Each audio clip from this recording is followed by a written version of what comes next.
ফলায় দেবো বেটা হারামজাদা মূর্খ।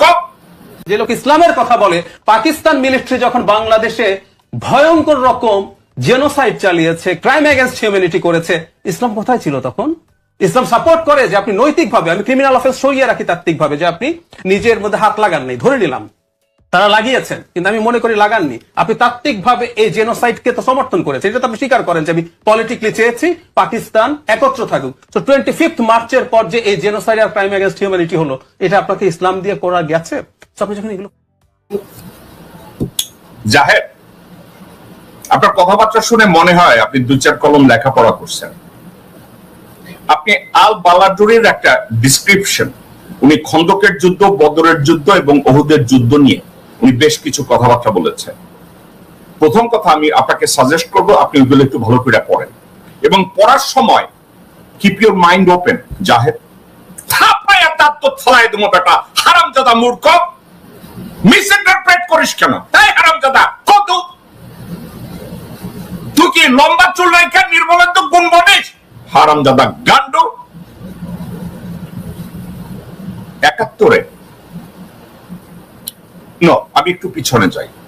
পাকিস্তানের মিলিটারিলি যে কিছু সমস্যা আছে, পাকিস্তানের মিলিটারিরা জন্ম লগ্ন থেকে রাজনৈতিক দল এবং নেতাদেরকে যে একটু ইগনোর করে, তাদের ভিতরে একটা সুপিরিয়রিটি তৈরি করে রেখেছে, আমেরিকা তৈরি করে রেখেছে অথবা ইউরোপিয়ানরা তৈরি করে রেখেছে। এটা কে না জানে? ডাক্তার জাহেদ, তুমি জানো না? নাকি তুমি নতুন লেখাপড়া করছো? নাকি তুমি একা পিএইচডি করছো? ডক্টরেট একটা লাগাইয়া পারো তো একটা বেহালা লইয়া টেলিভিশনে বসো বেটা হারামজাদা। পাকিস্তানের সেনাবাহিনী, আজকের না, পাকিস্তানের সেনাবাহিনী তাদের পলিটিক্যাল ইনস্টিটিউশনকে সবসময় ডিসরেসপেক্ট করেছে, তারা রাজনীতিবিদদের কথা শুনে নাই। এখন 69-70-এর নির্বাচনের পরেও জামাত পাকিস্তান হবে, পাকিস্তান থাকবে বা পাকিস্তান ভেঙে যাবে, ওই মুহূর্তে জামাতের যে আসন সংখ্যা, ওখানে যে জামাত গিয়ে বলবে আপনারা এটা কইরেন অথবা এটা কইরেন না এবং তাদের কথাকে মূল্যায়ন করা হবে, এমন কোন অ্যাটমসফিয়ার ওখানে ছিল না, নাম্বার 1। নাম্বার 2, যুদ্ধ চলাকালীন সময়ে ভারত যেখানে ইনস্টিগেট করেছে ভেরি সাকসেসফুলি, যখন একটা ওয়ার হবে এবং এই ওয়ারের টার্গেট হবে পাকিস্তানকে ভেঙে ফেলা। জুলফিকার আলী ভুট্টো সিআইএ ডিক্লাসিফাইড ডকুমেন্টে সরাসরি বলা আছে ইন্দিরা গান্ধী সাকসেসফুলি জুলফিকার আলী ভুট্টোকে কিনে ফেলেছিল। মুজিবকে কিনতে পারে না, কিন্তু ভুট্টোকে কিনে ফেলেছিল। ভুট্টোকে ইন্দিরা গান্ধী বলেছিল তুমি মুজিবের সাথে যত মিটিং এ বসো কোনো অসুবিধা নাই, কিন্তু মুজিবের কোন শর্তে তুমি রাজি হবা না। জাহেদ, তুমি কি এটা পড়ছো নাকি তুমি পড়ো নাই? আজকে জামাত ইসলামের কথা তোমার বললে তুমি কি আধুনিক হয়ে যাবা? তুমি কি দেখাবা যে তুমি এই যুগের মাসিয়া? বেটা হারামজাদা, যুদ্ধকালীন সময় রাজনৈতিক নেতৃবৃন্দ অনেক সময় মিলিটারিলি ইন্টারভিন করতে পারে না। একটা জায়গার দিকে দেখ বেটা, সিন ফেনের নেতা জেরি আদম আইরিশ রিপাবলিকান আর্মি যখন ওখানে ক্যাথলিক এবং ব্যাপটিস্ট ওখানকার খ্রিস্টানদের সাথে যুদ্ধ কন্টিনিউয়াসলি হইতেছিল, আমি নিজে জেরি আদমের সাথে পিজে মোরান নামে একটা রেস্টুরেন্ট, আমি অনেক সময় বলছি didn't have any control over IRA, Gerry Adam আমাকে সরাসরি বলছিল জেকব, একটা যুদ্ধকালীন সময় ফিল্ড কমান্ডাররা ইউজুয়ালি রাজনীতিবিদদের প্রেসক্রিপশন শুনলেও অনেক ক্ষেত্রে আমাদের কোনো কন্ট্রোল থাকে না। এটা বাস্তবতা। আমাদের মহানবী ছিলেন সর্বকালের সর্বশ্রেষ্ঠ কমান্ডার।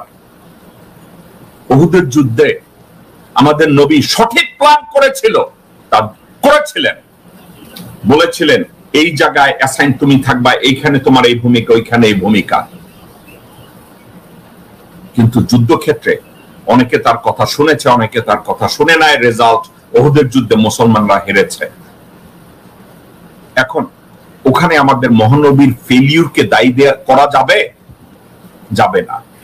জামাত ইসলামকে আমি ধোয়া তুলসী পাতা বা এমন কিছু প্রমাণের চেষ্টা করি না, কিন্তু একটা কথা জাহেদ তোমার ভুললে চলবে না।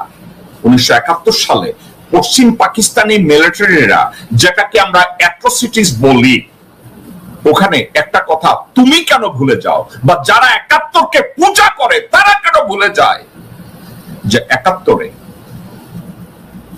যত লোকজনরা মুসলমান নামধারীরা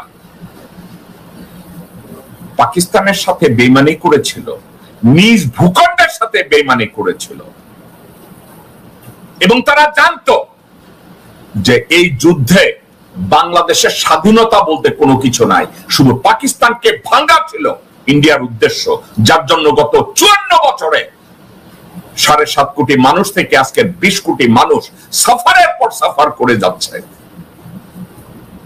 শুধু ভারতীয় ষড়যন্ত্রে মুসলমানরা নিজেদেরকে এমন ভাবে ভারতের পেটে ঢুকে বেইমানি করেছে, ঠিক ওই মুহূর্তে যে অ্যাট্রোসিটির কথা বলছো তার ৪/৩ অ্যাট্রোসিটি ইন্ডিয়ান ফোর্সরা করেছে। আমি বলি না পাকিস্তানিরা আক্রমণ করে নাই, আমি বলি না পাকিস্তানিরা মারে নাই। আপনারা দেখেন নাই দর্শকবৃন্দ, ইমরান খানের উপরে কতটা অত্যাচার পাকিস্তানি মিলিটারি করছে? আপনারা কি দেখেন না ইমরান খানকে এখনো হাজতে ঢুকায় রাখছে? এখন এজন্য কি আমরা বলবো জামাত ইসলামী দায়ী? তো জাহেদের মতো এ ধরনের ২-৪ কলম লেখাপড়া জানা একটা লোক যদি অর্ধ সত্য প্রকাশ করে আর বাকিটা পেটের মধ্যে রাখে, ওদেরকে জুতা পেটা করা উচিত। দর্শকবৃন্দ, একটা বিষয় আমি সব সময় কথা বলি, সে কথাটা হচ্ছে এই, জামাত ইসলামকে দোষ দেওয়ার জন্য মনে হয় দেশের বুদ্ধিজীবী চক্র উলঙ্গ হয়ে দাঁড়ায় থাকে, এই বুঝি জামাতকে বোধ হয় ধরা যায়, জামাতকে বুঝি রাজাকার আখ্যা দেওয়া যায়, জামাতকে বুঝি উলঙ্গ করে পিটানো যায়। তাদের একটা মানসিকতা। ফজা আছে একজন, ফজার সাথে আরো ভাইজানেরা আছে, কথায় কথায় দুদু আছে রাজাকার বলার জন্য, চান্দাবাজ আব্বাস আছে একজন, মানে রাজাকার বলার জন্য যারা দাঁড়ায় থাকে। কিন্তু সত্যিকার অর্থে কেউ যদি একবার চিন্তা করে দেখে যে যুদ্ধ, সে তো যুদ্ধ, যুদ্ধক্ষেত্রের উপরে কার নিয়ন্ত্রণ থাকবে অথবা থাকবে না, it's a different way of thinking.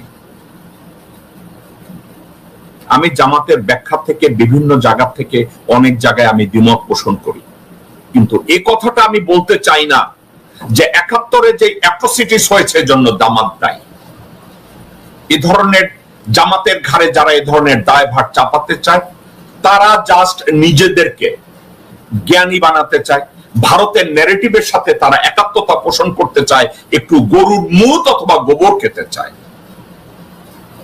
জাহেদের মতো লোকজন এবং জিল্লুরের মতো লোকজনকে কেউ যদি একটু গোবর দিয়ে সাহায্য করেন অথবা গোমূত্র দিয়ে সাহায্য করেন, আমি তাদেরকে ১০,০০০ টাকা পুরস্কার দেব। আপনারা জিল্লুরকে গোমূত্র দিয়ে এবং গোবর দিয়ে তাকে একটু সম্বর্ধনা দেন। আপনারা জাহেদের মতো লোককে একটু গোবর দিয়ে এবং গোমূত্র দিয়ে তাদেরকে একটু আপ্যায়ন করেন। আমি ১০,০০০ না, আপনাদেরকে আমরা ২০,০০০ টাকা